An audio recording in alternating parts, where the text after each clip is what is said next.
নমস্কার, আমি তোমাদের জয়দেব শাস্ত্রী। মা কালীর অঙ্গে বসন নেই, অনেকে প্রশ্ন করে। আজ বলবো কি বলছে হিন্দু পুরাণে। আমি বলবো আজকে তার অঙ্গে কোনো বসন নেই, মুন্ডু মালা ও কোমরে রক্তাক্ত হাতের কোটি বন্ধনী তার শোভা। কিন্তু কেন, হোয়াই? গলায় তার মুন্ডু মালা, কোমরের কোটি বন্ধ তৈরি রক্তাক্ত চিহ্ন হাত দিয়ে। করাল রূপী মা কালীর পোশাক বলতে এই হিন্দু দেব দেবীদের প্রায় প্রত্যেকেরই রয়েছে পোশাক, কিন্তু মা কালীর অঙ্গে নেই কোনো বসন, তাই তাকে দিগম্বরীও বলা হয়। কিন্তু কেন তার অঙ্গে কোনো পোশাক নেই, সবাই প্রশ্ন করে এবং নানাভাবে নানা মানুষ এর উত্তর দিয়েছেন। আজ আমি এর সঠিক উত্তরটা দেব। কেন তিনি বিভৎসনা, কি বলছে কাহিনী, পুরাণ কাহিনী। কাল অর্থাৎ সময় থেকে কালী শব্দটির উৎপত্তি। যিনি কালের নিয়ন্তা, তিনি কালী। তিনি অতীত, বর্তমান, ভবিষ্যৎ, তিনি কালেই যাতায়াত করতে পারেন। কালের নিয়ন্ত্রণ তার হাতে।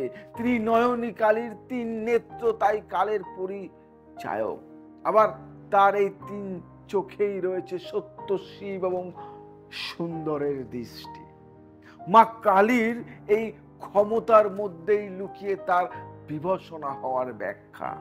কালী সাধক তার গানে বারবার বলেছে, বসন পরমা, বসন পরমা। ভক্ত যতই দেবীর কাছে এমন প্রার্থনা করুন, শাস্ত্র কিন্তু অন্য কথা বলছে। তাতে বলা হয়েছে মা কোনো পোশাক পরিধান করবেন না। মায়ের বিভৎসনা রূপের সঙ্গে জড়িয়ে রয়েছে এক গভীর আধ্যাত্মিক ব্যাখ্যা। আজ আমি সেই ব্যাখ্যা দেব। বহু পুঁথি ঘেটে যে জিনিস বার করে পুরাণে মা কালীর যে বর্ণনা রয়েছে তাতে দেখা যায় তার চার হাতে রয়েছে খড়গ, সুরের ছিন্ন মুন্ডু, বরদান ও অভয় মুদ্রা।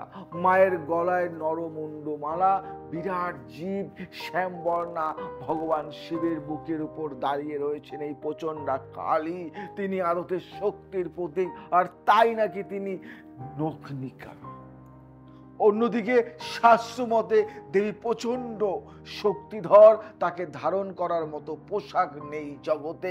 কারণ পোশাক বা বসন এমন এক জিনিস যা কোনো কিছুর আচ্ছাদন হিসেবে ব্যবহৃত হয়, অর্থাৎ যার আচ্ছাদন হতে হবে তাকে ঢেকে রাখার ক্ষমতা থাকতে হবে পোশাকের।